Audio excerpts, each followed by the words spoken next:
어, 오늘은 시장론 할 차례죠. 페이지는 94페이지.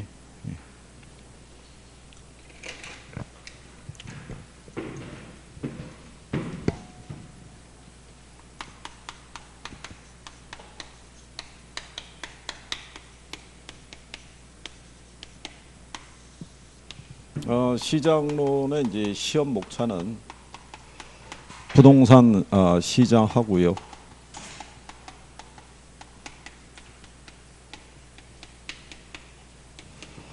입지 및 공간 구조로 이렇게 해서 두 개의 파트가 되어 있고, 시장 안에 들어가게 되면 부동산 시장의 특성 및 기능, 그 다음에 주택 시장, 그 다음에 이제 효율적 시장. 이게 이제 세부적인 내용이 될 거고요. 입지 및 공간 구조론에 가면 지대론, 그 다음에 이제 도시공간 구조이론, 그 다음에 이제 입지론. 이렇게 이제 세 개의 파트가 되어 있으면은요, 시험상에서 제목을 기준으로 했을 때 얘가 이제 언급을 해서 이제 출제를 했고요. 얘도 각각 다 출제했고, 효율적 시장 안에서는 이론도 낼 수 있고 계산도 낼 수 있고요. 입지론도 이론 낼 수 있고 계산 낼 수 있는데, 작년에는 여기서는 이론이 나왔고요. 여기서는 이제 계산에 대한 논리를 이제 물어봤으니까 그거를 감안해서 정리를 하시면 될 거예요. 근데 요즘은 이제 부동산 시장을 물어봤을 때, 요 시장의 이제 특성에 대한 것만 물어보지 않고 효율적 시장에 대한 것도 이제 묶어서 물어보니까 그것도 같이 정리를 해두시는 게 필요할 거예요. 그래서 이제 그렇게 보시면 되겠고, 1번은 이제 부동산 시장의 기능에 대한 설명이다라고 하는데, 시장의 역할에 대해서는 잘 이렇게 인용은 안 해줘요. 그러니까 단독으로 나오는 케이스는 거의 없고요. 지문 정도로만 이제 활용한다라고 보시면 되겠고, 그래서 이제 그 11번 1번에 보면 이제 5번 지문에 일반 재화 시장과는 달리 부동산 시장에서는 매수인과 매도인 사이에 협상에 의한 가격이 이루어지는 일은 없다 그랬으니까 틀렸다는 얘기죠. 시장의 기능 중에 하나가 뭐냐면, 일단 뭐 시장의 기능은 뭐 생각나는 건 있어요? 시장의 기능? 시장의 역할? 네? 시장의 가장 중요한 역할이 교환. 네. 이 교환이 성립하기 위해서는 뭐를 매개 변수로 하냐면요, 가격을 매개 변수로, 그죠? 그래서 교환 또는 자원 배분을 유도한다라고 이렇게 얘기를 한 거죠. 그러니까 이 가격이라는 거는 시장 참여자에게 많은 뭐를 제공해 준다. 네, 정보를 우리가 제공해 준다라고 얘기하는 거죠. 그런데 이제 부동산 시장은 불안전한 시장이다 보니까 합리적인 가격이 시장에 제시가 안 되죠. 그래서 이 가격이라는 거는 항상 매도자하고 매수자의 뭐에 의해서, 협상에 의해서. 그래서 우리가 이제 그림상에서 보게 되면요, 이런 그림을 해봤을 거예요. 그죠? 이게 이제 셀러스의 약어니까 이게 매도자의 주관적인 제한 가격선이고요. 이게 매수자의 주관적인 제한 가격선. 그래서 시험에서는 어떻게 한번 지문으로 나왔냐면, 매도자의 이제 제한 가격과 매수자의 제한 가격이 만나는 점에서 이게 가격이 이루어진다, 거래가 이루어진다, 뭐 그런 정도만 이제 지문으로 한번 이제 인용을 해준 거죠. 여기서. 그래서 이제 1번에는 이제 5번이 잘못되어 있다. 그래서 4번에 보게 되면 시장 내에서는 이제 현금, 그 다음에 부동산과 부동산, 소유와 임대 등의 교환이 이루어진다라고 얘기를 하죠. 그렇죠? 자, 교환이 이루어질 때 권리에 대한 교환은 이루어져요, 안 이루어져요? 권리에 대한 교환. 당연히 이루어지는 거죠. 시장에서는 물리적 실체인 부동산, 토지와 건물이 움직이질 못하기 때문에 권리의 교환이 이제 주로 이루어진다라고 생각하면 되죠. 그래서 그렇게 정리하시면 되겠고, 그 다음에 이제 2번이 시장의 특성을 물어본 거죠. 시장의 특성을 물어볼 때 기본적으로 요즘 또 지문에서 활용하는 게 뭐가 있냐면 완전 경쟁 시장하고의 차이점에 대해서도 지문으로 활용을 해요. 그죠? 완전 경쟁 시장이 되기 위해서는 구비돼야 될 조건이 있는데 그 중에 하나라도 충족이 안 되면 무슨 시장이 된다? 예, 불완전 경쟁 시장이 돼요. 그래서 요즘은 이 표현을 출제를 또 해요. 시장의 특성을 물어볼 때. 그러면 완전 경쟁 시장이 되기 위한 기본적인 조건은 뭐가 있겠어요? 시장 참여자의 수가 다수라는 거예요.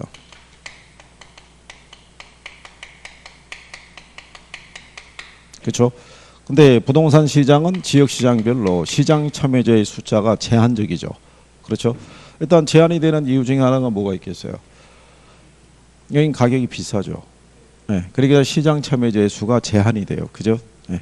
그 다음에 완전 경쟁 시장에서는요, 진입 장벽이 있어요, 없어요? 진입 장벽이 없어요. 그러니까 시장에 진입과 퇴거가 자유스러워요. 근데 여기는 뭐가 존재하냐면 진입 장벽이 존재하기 때문에, 그 얘기는 뭐냐면 생산 요소 이동이 자유롭지 못하다는 얘기예요. 완전 경쟁 시장에서는 시장 참여자들은 이윤을 더 많이 올릴 수 있는 곳으로 시장을 옮겨 다닐 수가 있어요. 근데 부동산 시장에서는 여러분들이 만약에 이 도시에 부동산을 갖고 있는데 개를 싸가지고 강남으로 갈 수 있으면 더 많은 이윤을 올릴 수 있잖아요. 그런데 움직일 수가 없기 때문에 그래서 이 조건이 충족이 안 되죠. 그래서 여러분 근래 시험에서는 진입장벽의 존재는 부동산 시장을 불안전하게 만든다. 이런 식으로 출제를 한 선례가 있어요. 그죠? 그리고 완전 경쟁 시장에서는 상품에 뭐가 있어요? 여기는 동질성이라고 있죠. 근데 여기는 개별성 때문에 상품이 동질적이지 못하다는 거. 여기는 완전한 뭐가? 정보가 제공이 되는데 여기는 정보의 비대칭성이라는 게 존재하죠. 그래서 이것도 시험상에서 인용을 해준 거예요. 부동산 시장에 나타나는 정보의 비대칭성은 시장을 불안전하게 만들어주는 요인이 되더라. 이런 얘기죠. 그래서 이 정보의 비대칭성이라는 게 시장 실패 원인에도 등장을 하죠. 그렇죠? 예, 그래서 그 시장의 이제 특성에 대해서 이제 이런 거 기본적으로 놓으면 되고, 그 다음에 이제 기억하는 게 시장에 뭐가 있어요? 국지화. 이게 고도로 국지화되어 있으면서 이 안에 여러 개의 무슨 시장? 예, 하위 시장이라는 것이 존재하게 함으로써 역시 또 시장을 불안전하게 만들어주는 이유가 되더라. 그 다음에 시장에서는 뭐를 조절하는 게 곤란해져요? 수급 조절이 곤란해지죠. 그래서 이제 요즘에는 나오는 게 예전에는 단기적으로 가격의 왜곡을 유도한다 이렇게 했는데 그냥 가격에 뭐를 유발한다? 왜곡을 유발할 수 있다.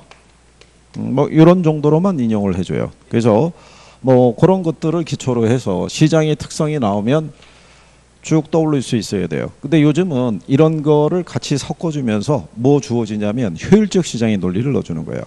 그렇죠? 그래서 작년 시험에는 어떻게 나왔냐면 부동산 시장을 물어보고요. 틀린 답으로 강성 효율적 시장에서는 그 미래 정보를 이용해서 초과 이윤을 획득할 수 있다. 뭐 이런 식으로 틀리게 준 거예요. 그러니까 그런 요건 정도는 뭐 알아두시면 될 거예요. 그죠? 자, 그래서 이제 그런 내용이고요. 그래서 2번 문제 가보시면은 3번 지문에 부동산 시장은 일반 재화 시장에 비해서 시장이 세분화되더라 이렇게 돼 있죠. 용도나 위치나 규모나 그 다음에 질 등에 따라 수요 측면이나 공급 측면에서 시장이 분화되는데 이렇게 시장이 세분화되는 이유는 어디에 기인하는 거예요? 이렇게 시장이 국지화되는 거는 국지화되고 그 안에서 이렇게 고도로 국지화되면서 시장이 세분화되잖아요. 그렇게 만들어주는 거는 뭐 때문에? 부동성 때문인 거예요. 부동성. 움직이지 못하니까. 그렇죠? 예. 그래서 그런 내용을 얘기하고 있고요. 그 다음에 거기 4번에 보면 나와 있죠. 부동산은 고가품이기 때문에 수요자나 공급자의 시장의 진퇴가 자유롭지 못하다라고 얘기를 했어요. 그러니까 진퇴라기보다는 진입장벽이 존재한다라고 이렇게 생각하면 될 거예요. 그래서 2번 지문에 가면 부동산 시장은 자금의 유용성과는 밀접한 관련이 있으나 정부의 금융정책과는 관련이 없다 그랬으면 틀리겠죠. 정부가 이번에 대출 규제를 강화를 시킴에 따라서 거기에 따라 부동산 시장의 거래에 많은 영향을 줄 수밖에 없죠. 이유는 뭐냐면 부동산이라는 상품이 고가품이에요. 그죠? 그래서 이거를 순수한 자기 돈만 가지고는 주택을 구입할 수가 없어요.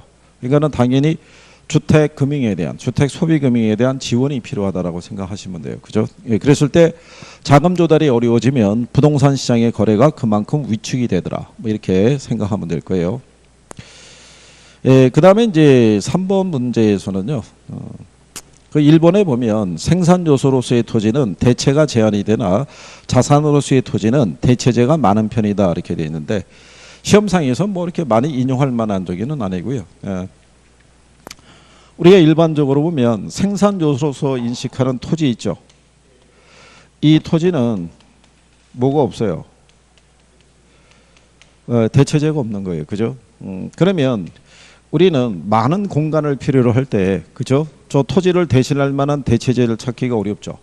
그러면 결국 어떻게 우리가 그 문제를 해결하냐면 자본을 더 많이 투입해서 건물을 고층화시켜서 이용한다라고 생각하면 될 거예요. 자산으로 인식되는 토지는요. 우리가 주식이나 채권 등과 같은 대체 투자 자산이 존재하기 때문에 대체제가 많은 편이다. 상대적으로 그렇게 구별을 하시면 될 거예요. 자, 그다음에 그 4번 지문에 보면 부동산 시장에서 정보 유통의 불안전성은 부동산 시장을 불안전하게 한다라고 해놨죠. 실전에서는 정보 유통의 불안전성이라는 표현은 안 쓰고요. 이거를 써요. 정보의 비대칭성. 정보의 비대칭성이라는 게 정보가 부족하다는 얘기죠. 그죠? 네. 부동산 시장에서는 합리적인 가격을 매도자나 매수자가 정확하게 파악하기는 어렵다는 얘기죠. 그래서 거기에 따른 우리가 이제 정부가 1년에 한 번씩 부동산 가격을 공시해 주는 거죠. 그럼 일반적인 공시 가격이 시세 한 80% 수준이잖아요. 그러니까 공시 가격이 한 8천이라는 얘기는 시세는 한 1억 정도 될 것이라고 보고 거래를 유도할 수 있더라. 뭐 이런 얘기죠. 그래서 이제 5번에 보게 되면요. 부동산의 사회성 공공성으로 인해서 일반 부동산 거래도 고도의 공적인 성격을 갖는다라고 돼 있는데 이거는 정부가 인식하는 경우고요. 민간이 거래할 때는 그 부분을 거의 인식하지 않죠. 내가 이 부동산을 투자를 함으로써 이게 주변 지역에 미치는 어떤 부정적인 영향 이런 것까지 감안해서 거래하는 사람은 없다는 얘기예요. 그런데 정부 입장에서는 얘기가 틀려지죠. 개인 간의 거래지만 그게 시장을 불안전하게 만들거나 또는 외부 효과의 문제가 우려가 있을 때는 거래에 제한을 둘 수도 있어요, 없어요? 제한을 둘 수도 있죠. 그래서 그걸 강요를 하지만 시장에서 얘기할 때는 이제 그거는 아니죠. 그래서 3번에서는 이제 틀린 지문이 5번 이렇게 정리하시면 되겠고요. 그다음에 이제 뒤로 넘어가셔서 4번 문제 보시면 시장의 특성에 대한 설명이다. 옳은 것으로 짝지어진 것을 물어봤어요. 자, 기억해 보면 부동산 시장은 거래가 비공개되는 시장이므로 정보 탐색 비용이 많이 소요된다라고 얘기를 하죠. 그래서 가격이나 물건에 관한 이제 정보를 수집하기 위해서. 그다음에 이제 부동산 시장이 일반 재화 시장과 다른 특징을 가지는 것은 부동산의 자연적인 특성에 근거한다라고 얘기를 하죠. 시장이 고도로 국제화되는 것도 부동성에 기인하는 것이다. 그다음에 이제 상품의 비표준화라는 것은 개별성에 기인하는 것이다. 뭐 이제 이런 식으로 연결할 수 있다는 얘기죠. 네, 디귿에 보면 부동산의 고정성은 부동산 시장이 자금의 유용성과 밀접한 관련을 맺게 하는 직접적인 원인이 되더라라고 얘기를 했으니까 그것은 잘못된 표현이라고 얘기를 할 수가 있겠죠. 자, 일반적인 자금의 유용성하고 밀접한 연관성을 갖게 되는 것은 부동산이라는 상품이 비싸기 때문에 그렇다는 얘기죠. 그러니까 고정성이 아니라 고가품이기 때문에 그렇다는 얘기죠. 여러분들이 알기 쉽게 해서 라면 사는데 대출 생각하는 건 없잖아요. 그죠? 근데 주택을 분양을 받으려고는 무슨 생각해요? 이걸 몇 프로 대출 받을 수 있고 또 대출에 따른 상환 부담은 어떻게 되는지 이거를 따져보지 않을 수가 없다는 얘기죠. 그게 충족이 안 되면은 거래하기 힘들죠. 그다음에 이제 부동산 시장에서 거래되는 상품은 표준화된 상품이 아니다 그랬으니까 맞는 편이죠. 그러니까 이런 거는 뭐냐면요. 실수와 착각을 유도하는 거예요. 그죠? 그러니까 예를 들어서 옳은 것으로만 고르라고 그랬을 때 그죠? 부동산 시장은 비표준화라고 그랬는데 표준화까지만 보는 거예요. 그리고 이제 잘못 선택해서 틀리거나 이런 경우가 있으니까. 그다음에 이제 미음에 가면 부동산 시장에서는 수요와 공급의 조절이 쉽지 않기 때문에 장기적으로 가격의 왜곡 현상이 나타날 수 있다는 게 틀렸다는 얘기죠. 단기적으로. 그래서 근데 근래에 나오는 지문은요. 단기, 장기를 조금 아까 얘기처럼 표시를 안 해요. 그냥 가격의 왜곡이 나타날 수 있다 이렇게도 표현하니까 거기서 굳이 또 단기 장기를 찾아가지고 만약에 이런 식으로 장기라고 나오면 확연하게 틀리는 건데 그죠? 그냥 없이 부동산 시장은 이렇게 수요와 공급의 조절이 쉽지 않아. 가격의 왜곡 현상이 나타날 수도 있다. 그러면 맞다. 이렇게 보면 돼요. 자, 그래서 이제 답을 1번 이제 이렇게 준 거니까요. 예, 그게 보시면 되겠고. 5번에 대한 거는요. 요거는 이제 시험에서도 인용을 한번 한 거예요. 예, 그래서 예, 거기 보시면은 이제 부동산 시장은 위치, 규모, 용도 등에 따른 부분 시장이 형성이 돼서 시장 세분화가 이루어지고요. 부동산 시장의 행정 규제는 단기적으로 시장의 수요 조절 기능을 저해할 수 있겠죠. 그래서 부동산 시장을 불안전하게 만들어주는 이유도 돼요. 그거를 근래에는 출제를 어떻게 해주냐면 정부의 공적 개입이 있죠. 예. 이게 또 시장을 불안전하게 만들어주는 이유가 되더라. 이런 식으로 또 인용을 해줘요. 그래서 그렇게 보시면 되겠고요. 부동산 시장도 외부 효과에 의해서 시장의 실패가 발생할 수 있죠. 예. 그래서 이 시장 실패 문제를 해결하기 위해서 정부가 시행할 수 있는 정책 수단이 뭐가 있겠어요?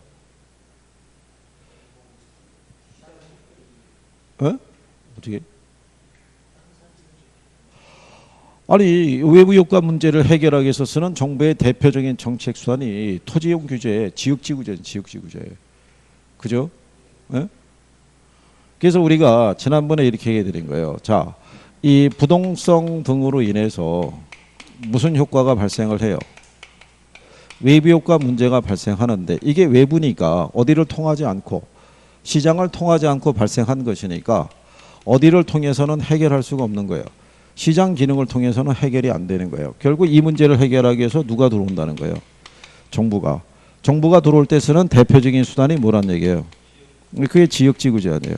특히 지역지구제는 시장에서 발생하는 부의 외부 효과 있죠. 이거를 제거 또는 감소시켜서 쓰는 게 자주 인용이 되는 거잖아요. 그죠? 그러니까 그런 거는 구별할 수 있으셔야겠고요. 자, 그 다음에 그 5번에 가면 부동산 시장의 과거 정보가 부동산 가격에 정확하게 반영되는 시장을 우리가 약성 이렇게 얘기할 수 있고요. 4번에 가게 되면 유사성 및 대체성 때문에 완전 경쟁 시장으로 분리한다니까 틀렸겠죠. 예, 그래서 답이 4번 그렇게 정리하시면 되겠고요. 그 다음에 이제 뒷장으로 넘어가셔가지고요. 예, 문제 8번을 가보시게 되면 효율적 시장이라고 돼 있어요.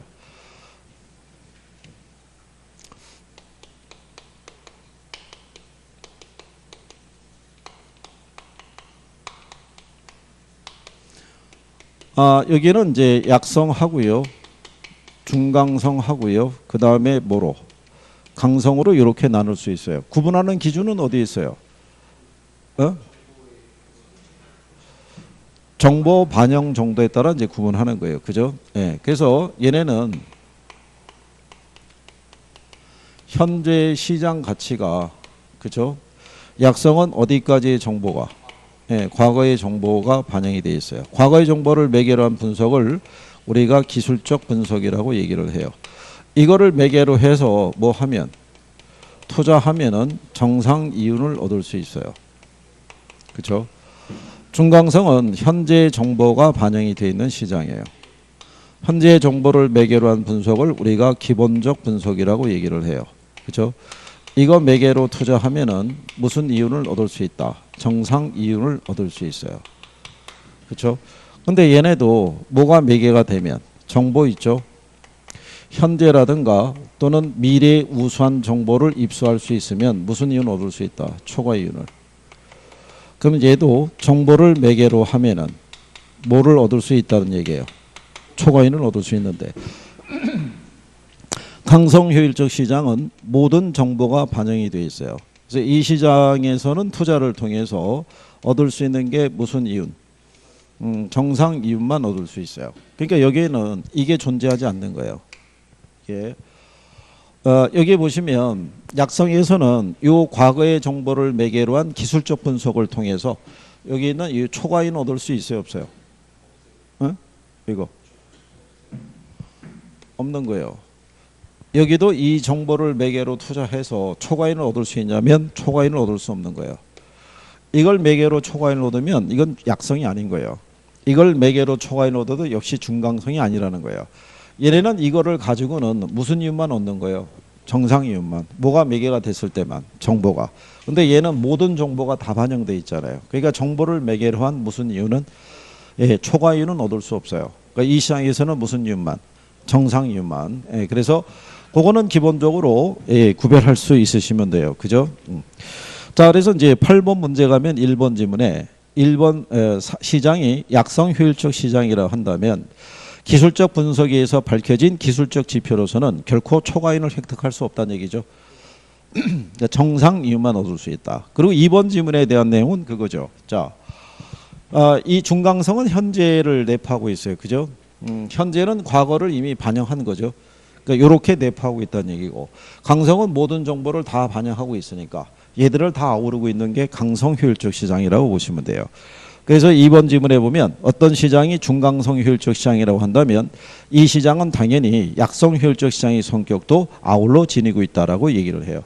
그래서 이제 강성에서는 어느 누가 어떠한 정보를 이용한다고 하더라도 초과 이윤을 획득할 수 없다라고 표현을 해주죠. 그래서 4번에 보면은 현실의 시장이 어떤 형태의 시장이냐 하는 것은 시대나 장소에 관계없이 유사하며 부동산 시장은 중강성 또는 약성 효율적 시장의 성격을 갖는다라고 얘기를 했어요. 그죠? 예, 이게 이제 틀린 거죠. 그죠?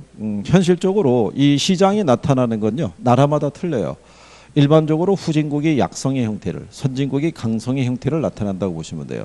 예전에 여러분 시험에 지문으로 한번 활용한 적이 있어요. 효율적 시장의 형태는 나라마다 유사하며 또는 비슷하며 이렇게 지문을 한번 쓴 적이 있어요. 나라마다 다 같다 틀리다. 다 다르다. 그런 정도 여러분들이 정리를 해주시면 될 거예요. 자, 그 다음에 9번에 나온 것도 마찬가지죠. 2번 지문에 가면 중강성 효율적 시장에서는 기본적 분석을 해서 투자를 한다고 하더라도 정상 이상의 수익을 올릴 수 없다라고 해놨죠. 정상 이상의 수익이 바로 뭐겠어요? 그게 초과이윤이죠. 그러니까 출제자는 그 똑같은 논리인데 표현을 조금 바꿔주는 거예요. 그래서 사람으로 하여금 이게 또 무슨 말이지? 이렇게 해가지고 생각을 하게끔 유도하는 경우죠. 그죠? 그래서 그렇게 여러분들이 보시면 되겠고요.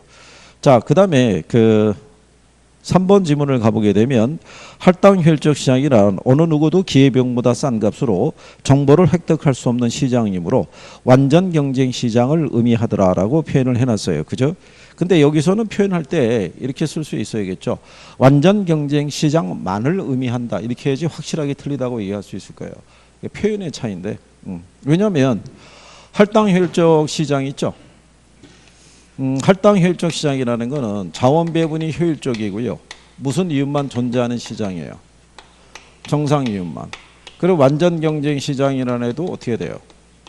자원 배분이 효율적이고 얘도 무슨 이윤만? 정상 이윤만. 그러니까 자동적으로 얘는 이 시장이 되는 거예요. 할당 효율적 시장이. 그죠? 근데 이 할당 효율적 시장이라는 게 완전 경쟁 시장만을 의미하는 게 아니라 무슨 시장도 불완전 경쟁 시장 또는 독점 시장 있죠. 얘네도 무슨 시장은 될 수 있다는 거예요. 얘네도 할당 효율적 시장은 될 수 있다는 거예요. 그렇죠? 그러면 불완전 경쟁 시장이자 독점 시장의 성격을 갖고 있는 게 무슨 시장이에요? 그게 부동산 시장이죠. 그러니까 다시 얘기하면 부동산 시장도 무슨 시장은 될 수 있다는 거예요. 할당 효율적 시장은 될 수 있더라. 이런 표현이죠. 예. 그래서 여러분들이 그런 내용을 우리가 기본할 때 그래서 이제 참고로 10번 문제 1번 지문에 가면 완전 경쟁 시장은 항상 할당 효율적 시장이 된다라고 돼 있죠. 그건 맞는 표현이에요. 근데 할당 효율적 시장이 완전 경쟁 시장을 의미한다 그러면 의미할 수 있죠. 근데 걔만 의미하는 건 아니다라는 것을 강조하기 위해서 만 이렇게 써준다 이런 얘기죠. 그래서 그런 정도로 여러분들이 참고하시면 되겠고요. 그래서 거기서는 이제 알아두시는 게 뭐 얘기하냐면요.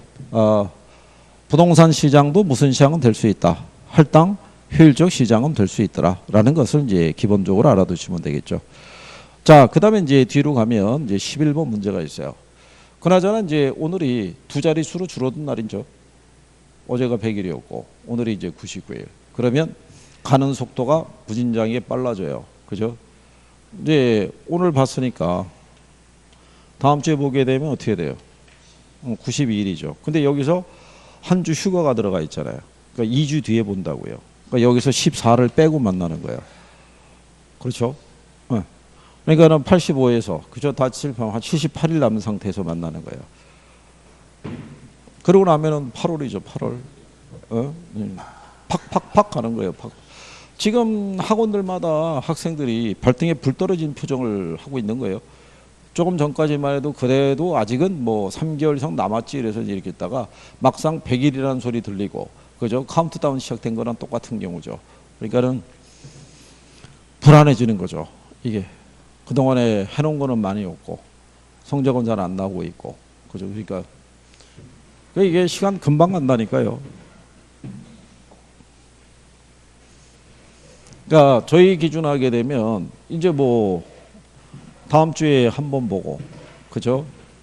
그 다음에 8월 달에 한 4번 그죠? 9월 달에 4번 10월 달에 한 2번 그죠? 예, 그리고 11번 남은 거예요. 11번. 예, 11번 하면 마무리하는 거죠. 그러면 이제 30회 공인중개사 자격시험 대비 수험 공부도 이제 마무리가 되고 그러면 이제 또 11월 달 중하순이 되면 30일의 시험을 보기 위해서 새로운 사람들이 등장하겠죠. 그럼 또 얘기하겠죠. 지금부터 열심히 해야 된다고. 그러면 들은 채도 안 하겠죠. 그죠? 그리고 뭐 흘려보내다가 얘기하는 거죠. 아마 김총각도 내가 뭐 거의 강요하다시피 해가지고 나와서 일찍 와서 공부해야 된다는 소리 안 했으면 지금도 여전히 이 시간 조금 전에 도착하고 거의 그랬을걸. 지금부터 죽기 살기로 해도 타이트하다고. 열심히 해야 돼. 열심히.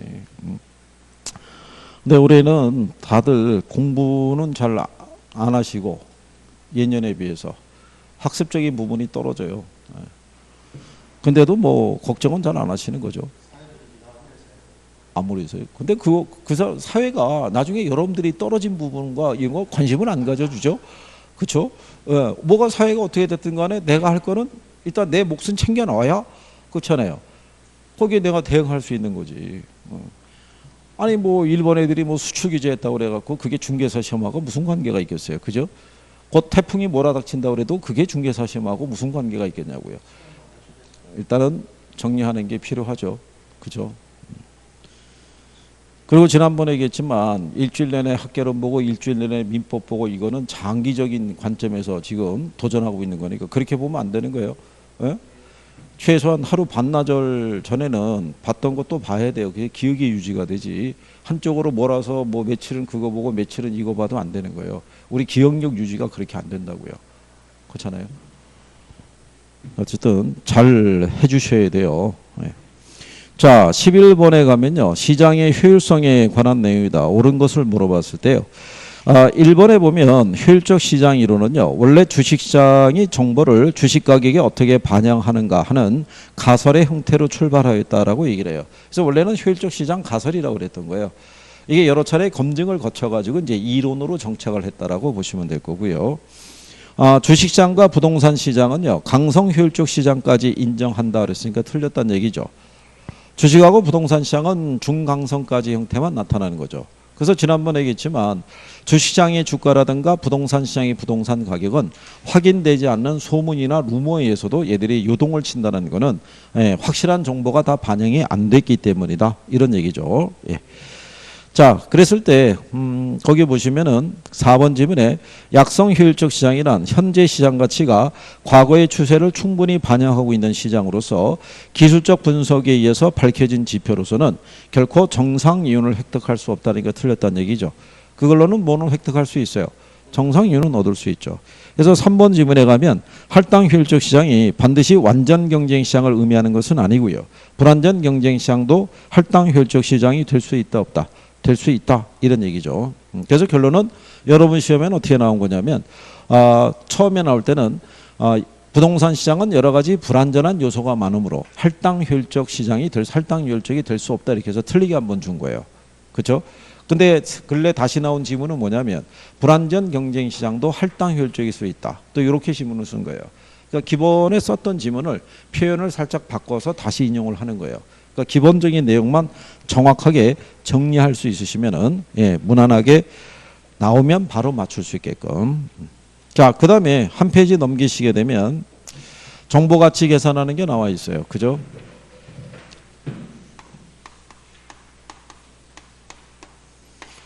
정보 가치라는 건요. 확실한 정보 있죠. 확실한 정보에서 얻은 가치에서 불확실한 정보를 통해서 얻은 가치 있죠.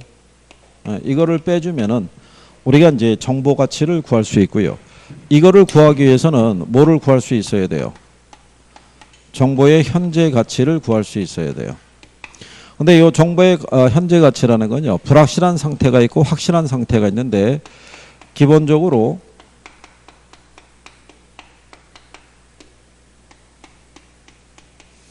식은 이렇게 적어 드리는데요. 딱 그냥 이대로 주는 거예요.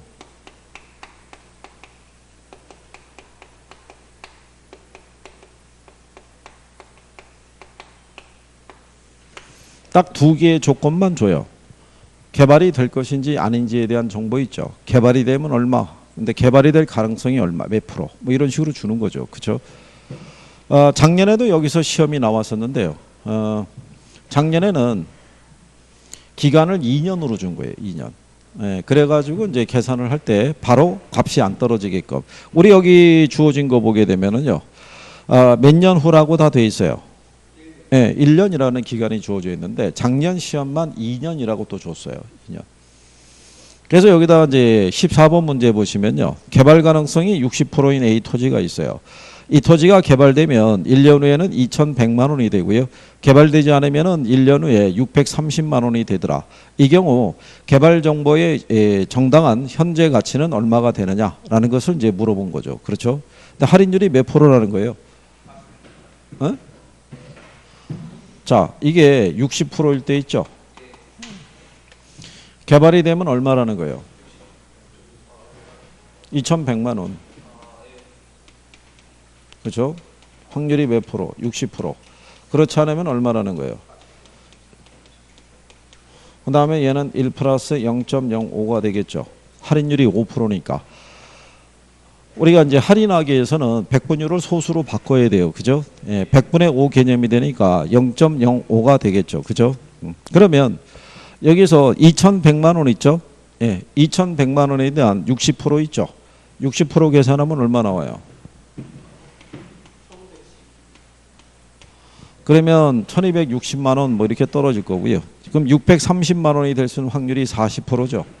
그러면은 이게 252만 원 이렇게 나올 거 아니에요. 그러면 두 개를 더하면 되겠죠. 각각의 확률 값에서. 두 개를 더해서 나온 금액이 얼마 나오겠어요? 1,440만 원 나와요. 그러면 이거를 1.05로 뭐 하라는 얘기예요? 할인하라 이런 얘기가 되겠죠. 그렇죠? 그래서 나와 있는 대로 왜요? 그건 이제 우리가 그거를 1.05로 할인하게 되면 1,440만 원이 나온다는 얘기죠. 이게 할인해 갖고 그 다음에 만약에 100%가 들었으면 어떻게 돼요? 100%라면 계산할 필요가 있어요, 없어요? 100%면 100%면 자 100%면 이 얘기잖아요. 2,100이 될 수 있는 확률이 100%고요. 630이 될 수 있는 확률이 제로죠. 그러면 여기다가 이 식을 써서 쓸 필요가 없이 여기서 바로 2,000 나오는 거죠. 그렇죠? 왜 2,000이 나오냐면 2,000에 생각해 보세요. 5%가 얼마예요? 100만 원이잖아요. 100만 원. 그러니까 2,100을 갖다가 1.05로 할인하면 2,000 나온다고요. 무슨 말인지 알겠죠? 그러니까 그러면 얘가 2,000, 얘는 얼마? 1,440이니까 그러면 정보 가치는 560만 원 이렇게 나올 수 있겠죠. 그죠? 그러니까 이 계산에 대한 거는요. 나중에 갔을 때 뭐를 알아야 돼요? 할인율을 잘 봐야 돼요. 끝자리하고. 그래서 이게 요령이에요, 요령. 근데 이렇게 해서 야, 이거 간단하구나. 내가 들어가서 충분히 할 수 있겠구나. 근데 들어가면은 요건이 조금씩 또 달라질 수 있어요, 없어요? 달라질 수 있는 거예요. 그래서 계산에 처음부터 집착하지 말라는 이유가 거기 있는 거예요. 그러니까 여러분들이 항상 유념을 해야 될 게 시험장에 가시면 이론부터 먼저 푸는 거예요. 이론. 근데 이제 올해 기조가 제가 볼 때는 그러니까 여러분들은 작년과 똑같이 계산 문제가 10개씩 나오는 게 오히려 좋은 거예요. 계산 문제가 10개가 나오면 계산 문제로 난이도를 맞춰주기 때문에 이론을 평범하게 준단 말이에요. 예? 근데 만약에 계산 문제를 대여섯 개만 주게 되면 그러면은 이론적으로 까다로운 문제들이 3, 4개는 더 들어온다는 얘기라고요. 그건 오히려 여러분들이 60점을 맞을 수 있는 확률이 떨어진다고요. 그렇죠? 그리고 계산 문제도 작년 같은 경우는 계산 문제가 이거 구하라고 그랬고요. 이거 구하라고 그랬고요. 그리고 이거 구하라고 한 거예요. 아, 세우다.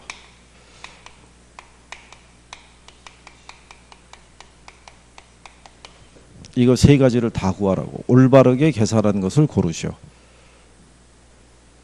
그러면 근데 여기다가 준 게 뭐를 줬냐면요. 총 투자액은 15억 줬고요. 유효 총소득 승수를 6을 줬고요. 그 다음에 영업경비를 1억을 주고 뭐 이렇게 한 거예요. 이런 식으로. 그 다음에 이제 부채 서비스액 있죠. 부채 서비스액을 6천인가 얼마를 줬어요. 이렇게. 그리고 영업소득세 있죠. 소득세를 아마 1,000만 원 이렇게 줬을 거예요. 이 조건을 가지고 3개를 다 계산하라고 유도하는 거예요. 그죠? 그러면 순소득 승수 구하려고 그러면 뭘 알아야 돼요? 그러니까 가위순 전후만 한다고 구해지냐고. 뭘 알아야 돼요? 여기 유효 총소득에서 그죠? 뭐 빼면 네, 영업경비 빼면 나오는 게 뭐예요? 순영업소득인데 영업경비는 1억이라고 준 거예요. 그럼 얘를 구해야 되잖아요. 유효 총소득을. 근데 유효 총소득이 없고 얘만 줬잖아요. 얘만. 그러니까는 식을 변형을 해준 거예요.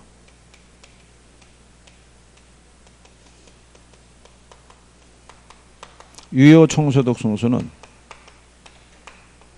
유효 총소득분의 총투자액인 거예요. 그죠? 승수 앞은 애가 1로 들어오니까. 근데 얘는 6을 줬고요. 얘를 얼마를 줬어요? 그러면 얘 구하려면 어떻게 해요? 나눠야 될 거 아니에요. 분모를 계산하니까. 15억을 6으로 나누면 2억 5천 나와요. 그죠? 그럼 얘가 2억 5천이 나오죠.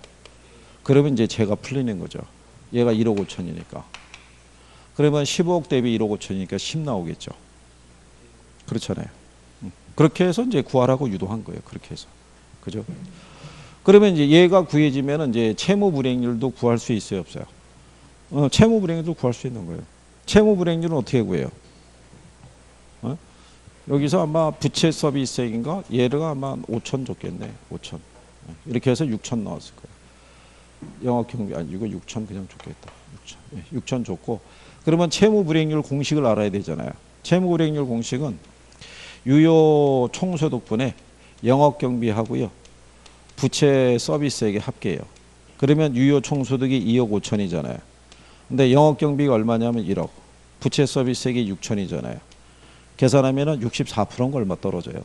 이거. 그러니까는 여기서의 포인트는 뭐를 구하는 게 포인트예요. 얘를 계산을 해야 딱 풀리는 거예요. 근데 저거를 들어가서 이렇게 해가지고 이거 계산해서 나오려고 그러면 시간 얼마나 걸리겠어요? 많이 걸리겠죠. 한 4분, 5분씩 걸렸을 거라고요. 만약에 푼다고 덤벼들었으면. 그러면 나머지 문제를 못 풀 거 아니에요. 그렇죠? 그래서 출제자가 뭐를 배려를 해주냐면 문제 중에 문제를 탁 보면 답을 찍을 수 있는 그러니까 10초, 20초 내에 답을 맞출 수 있는 것들도 한 4, 5개를 배열을 해주는 거예요. 그렇죠? 그러니까 이제 이런 거에 휘말리면 곤란하다는 얘기예요. 탁 부딪혀서 아니다 싶으면 바로 빼야 되는 거예요.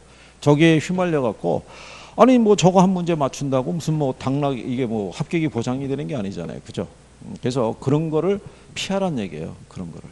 제가 말씀드리고 싶은 건 그래서 이런 계산도 이렇게 나왔을 때 아 이게 참 간단하구나라고 생각했을 때 선생이랑 할 때는 항상 간단해요. 근데 선생이 사라지고 설명해 주는 사람이 없고 내가 혼자 부딪혀 들어갈 때는 그게 쉽지 않다는 얘기야. 그래서 뭐 그렇네요. 자, 거기까지 이제 정리하신 거고요. 그 다음에 뒤로 넘어가서 주요 기출 문제에 있는 것들이 있죠. 걔네들은 뭐를 확인을 해보면 돼요. 지문을. 어? 답하고 해설보다는 지문에 대한 형태에서 이걸 맞는 지문으로 이렇게 해주는구나. 틀린 지문이 이렇게 주는구나라는 정도를 인식을 할 수 있으시면 돼요. 그래서 거기 16번 문제도 보면요. 1번 지문에 부동산 시장은 수요와 공급의 조절이 쉽지 않아 단기적으로 가격의 왜곡이 발생할 가능성이 높다라고 해놨죠. 예. 근데 요즘은 출제할 때 단기라는 표현을 그냥 안 쓰고 부동산 시장은 수급 조절의 곤란성을 해서 가격의 왜곡이 발생할 수 있다라고 얘기하는 거예요. 그냥 기간 개념을 빼버리고 그렇게도 쓰니까 정리하시면 되겠죠. 예전에는 거기 16번에 가면은 1번에 단기적으로 가격의 왜곡이라고 해놨죠. 근데 17번 문제도 가면 2번 지문에 부동산 시장에서는 수요와 공급의 불균형으로 인해 단기적으로 가격이 왜곡될 가능성이 있다 이렇게 해놨잖아요. 그러면은 결국은 같은 사람이 출제하면서 내용만 살짝 어떻게 돼요? 바꿔준 그런 개념이라 할 수 있겠죠. 그죠? 그러니까 기본 나오는 표현 정도를 잘 인식하시는 게 필요하다. 이런 얘기예요. 그래서 그런 정도 정리하시면 될 거예요. 자, 그래서 그 내용까지 정리해 보신 거고요. 그 다음에 이제 106페이지에 가면 입지 선정에 관한 부분이 있어요. 그죠? 예.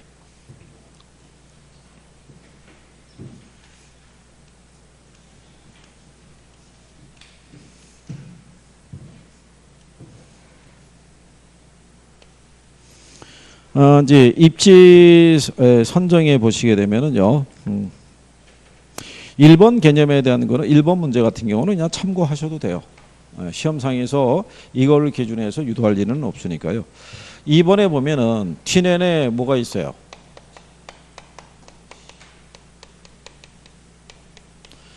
T넷의 입지론은요. 이게 농업입지론이에요.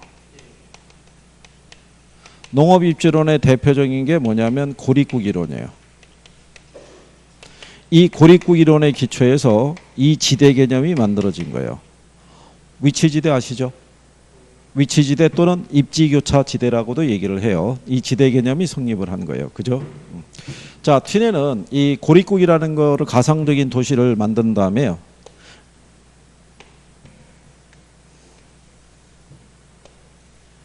여기가 이제 이 고립국 안에 중앙에 보면 단 하나의 소비 도시가 존재를 해요. 그러니까 이게 이 도시의 중심이라고 보면 돼요. 그래서 지대가 있고 그 다음에 뭐가 있을 때, 거리가 있을 때, 이 사람은 토지의 지대라는 건요. 생산물 가격 있죠. 여기에서 생산비와 뭐를 뺀 거, 수송비를 뺀 게 지대다라고 얘기를 해요. 그죠? 그럴 때 튀넨의 논리는요. 생산물 가격과 생산비가 일정하다는 가정이에요. 그럼 얘가 일정하면은 지대는 어디서 결정이 되는 거예요? 수송비에 의해서. 그러면 시장으로부터 거리가 멀어지게 되면 수송비가 많이 들어가니까 지대가 싸지겠죠. 근데 안쪽으로 들어오면은 수송비 절약하니까 뭐가 비싸겠어요? 지대가. 그러면 지대지별 곡선의 길기가 이렇게 가파르겠죠. 그러면 토지 사용료가 비싼 땅에서는 넓은 면적의 토지를 사용해서 작물을 경작할 수가 없어요. 그러니까 좁은 면적의 토지를 사용해서도 그 부가가치를 창출할 수 있는 작물을 경작할 수밖에 없다는 거예요. 그죠? 그래서 이 시장 안쪽에서는 무슨 농업이? 외곽으로 나갈 때는 무슨 농업이? 조방정의 농업이 이루어진다는 게 그게 튀넨의 입지론의 요체예요. 그죠? 걔가 이게 농업 입지론이잖아요. 그죠? 근데 이게 나중에 현대적인 입지론에도 영향을 줘요, 안 줘요? 영향을 주죠. 영향을 받은 대표적인 애가 누구라고 그랬어요? 응?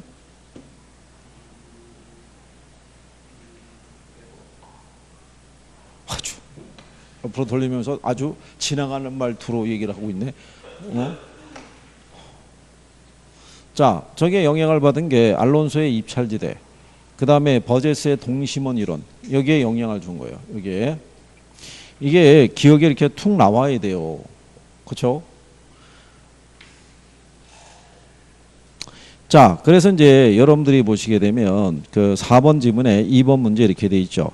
농촌 토지에 대한 지대는 일반적으로 비옥도와 위치에 의해서, 도시 토지에 의한 지대는 접근성에서 결정이 되는데 3번 지문에 보시면 도심으로 갈수록 조방적 농업이 입지하고요. 외곽으로 갈수록 집약적 농업이 입지한다니까 틀렸을 거 아니에요.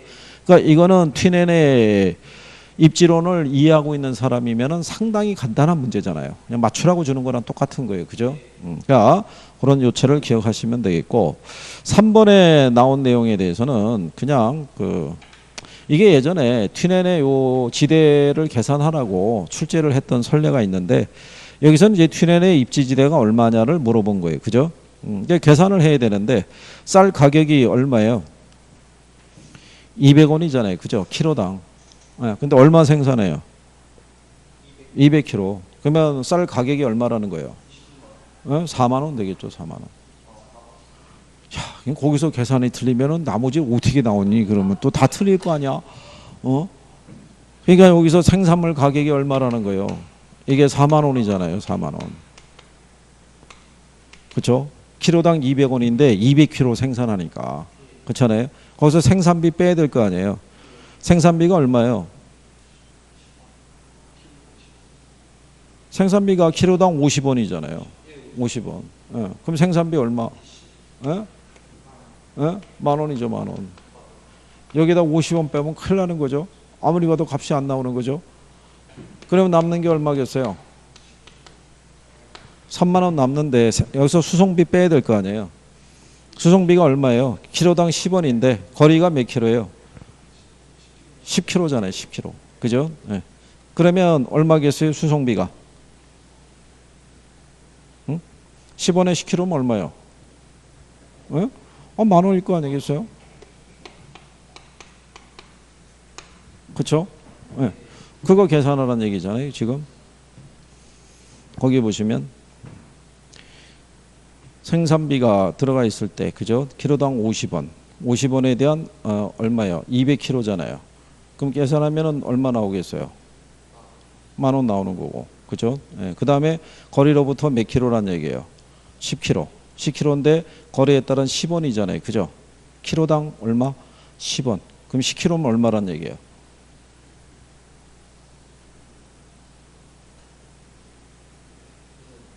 여기에 대한 것도요. 거기 보시면은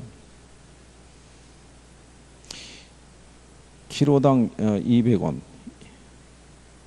이게 아마 해설에 대한 게 보게 되면 2,000원에서 50원에서 마이너스 10원 곱하기 이렇게 해서 이제 계산을 했는데 마지막에 200kg가 있잖아요. 그죠?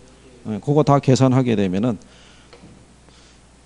공제해야 되는 게 3만 원 나온다고 제가 막 얘기가 나오고 있는 것 같아요. 근데 여기 계산을 해보게 되면 4만 원이잖아요. 근데 생산비 계산을 하게 되면은 생산비가 50원. 200kg면 얼마 나오겠어요? 50이니까 만 원 나올 거 아니에요. 그죠? 그럼 만 원 빼고 그 다음에 수송비가 얼마예요? 10원에 대한 10kg니까 만 원일 거 아니에요. 그럼 4만 원에서 토탈 빼는 게 얼마예요? 2만 원. 그럼 남는 게 얼마? 2만 원. 그죠? 근데 교재에서는 얼마로 돼 있어요? 만 원으로. 그러니까 수정해가지고 이게 아마 계산을 할 때 빼는 부분에 대해서 지대는 이렇게만 빼는 거니까요. 그래서 수정을 하시면 되겠고. 근데 계산하시면서 뭐 이상한 건 못 느껴봤어요? 계산을 안 해봤다는 얘기죠. 그럼 결론은 그냥 있으니까 체킹해놓고 그러고 기다리고 있었다는 얘기잖아요. 자, 그래서 여기에 대한 내용까지 확인해 봤어요. 잠깐 쉬었다가 뒤에 공업입지론서부터 해보시죠.